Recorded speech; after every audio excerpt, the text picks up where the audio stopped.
হালকের তো 5টা মেয়ে হয়েছে, কিভাবে যে বিয়ে দেবে? দিন আনে দিন খায়। আল্লাহর রহমতে আমার 5টা মেয়ে, তাতে আমার থেকে গ্রামের লোকের চিন্তা বেশি জানে। হায় রে, কি আজব দুনিয়া। কই গো, তুমি চলে আসলে? হাত মুখ ধুয়ে নাও, খেতে দেব। বাজারে গেছিলাম চাল আনতে, সারাক্ষণ শুধু আমাদের 5 মেয়েকে নিয়ে গুজব করে।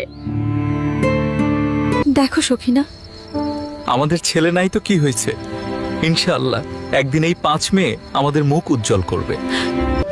গ্রামের লোক কি বলছে বলুক, তাতে তুমি টেনশন নিও না। যাও যাও মা, স্কুলের ভিতর। আমি এখন কাজে যাব। একটা কথা মাথায় রেখো, তোমাদের ভালো করে পড়তে হবে।